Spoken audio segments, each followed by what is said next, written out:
Shalom, tudo bem? E aí, coaching na igreja, pode ou não pode? Já é o quarto vídeo dessa série que eu estou gravando sobre esse assunto para responder essa pergunta. E se você não assistiu os primeiros, volta lá que você vai entender melhor o que é coaching e também vai entender melhor todo esse processo aí do coaching. Tem um cachorrinho latindo aqui, mas não vamos dar bola para ele porque é o tempo que eu tenho para gravar. E aí vamos aproveitar, né? Se pode coaching na igreja, por que tem tanto vídeo na internet falando contra o coaching? Por que tem críticas a esse respeito? Qual é que é o problema que tem a esse respeito? Eu vou falar de duas situações, né, procurando mostrar o porquê de pessoas não aceitarem, líderes e até mesmo pastores não aceitarem e criticarem o uso de coaching na igreja, tá? Dois focos. Primeiro deles, primeira coisa, a questão teológica.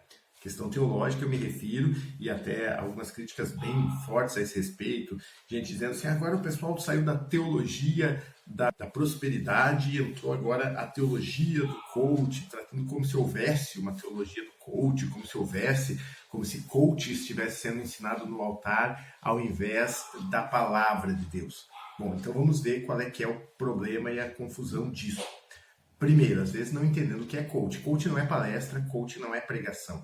Muitas vezes há confusão entre palestra motivacional e coaching. Coaching não é palestra motivacional, então dar uma palestra de coaching geralmente não é muito viável, porque as pessoas confundem palestras motivacionais e aí confundem uma pregação mais motivacional, uma palavra para incentivar as pessoas, com coaching. Tá? Então, primeiro ponto é esse. Agora, por que eu falo da questão teológica?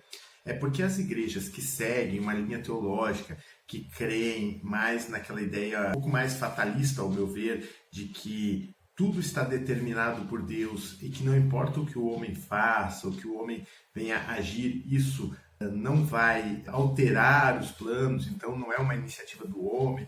Quem tiver que ser salvo vai ser salvo, quem não tiver que ser salvo não vai ser. Se a igreja tiver que crescer, ela vai crescer, senão não há nada que se faça para que ela possa mudar isso. Quem segue essa linha teológica realmente fica incomodado. E eu não quero discutir o certo ou errado aqui, porque isso é uma discussão de muitas décadas, né?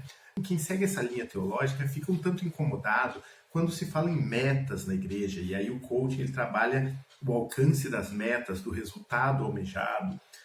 Quando se fala em buscar bênçãos de Deus, buscar coisas de Deus, ter atitudes para receber cura, para receber libertação, para receber prosperidade. Então, por isso que criticam tanto a teologia da prosperidade, por muitas vezes mesmo sem tê-la estudado, entendido, porque vai de encontro a esta teologia que, ao meu entender, é um tanto fatalista, né?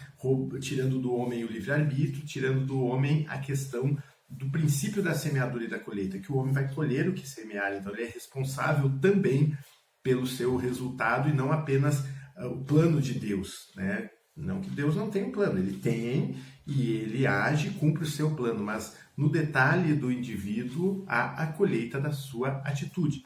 Então, a primeira coisa é essa questão teológica. A segunda coisa é justamente o fato de porque a igreja tem que se manter fiel aos princípios bíblicos.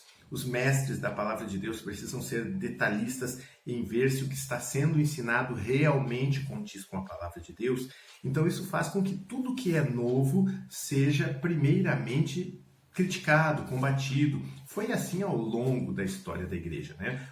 Foi assim com as reformas, foi assim com os avivamentos, foi assim com agora quando aos 20 anos atrás, quando entrou o modelo celular, foi amplamente combatido e hoje já é aceito como bíblico, como correto, mesmo por aqueles que combatiam.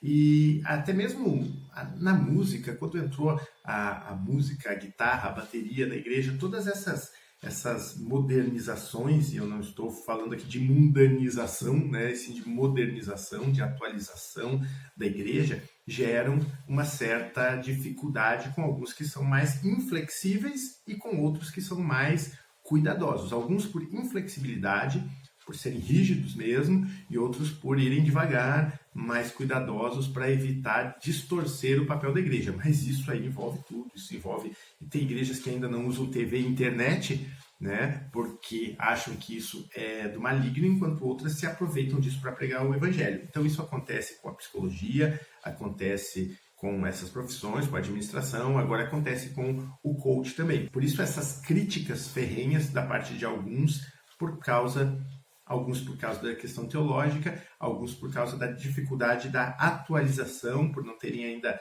convicção de que essa atualização deve ser feita, ou por realmente não gostarem da atualização, né? Então essas são as barreiras, as dificuldades dos de coaching. E você, entendendo tudo isso, debaixo dessa explicação, o que você acha? Pode coaching na igreja ou não pode? Eu vou continuar falando porque eu quero mostrar para você aonde o coaching pode ser usado na igreja, tá bom? Deus abençoe, um beijão no seu coração.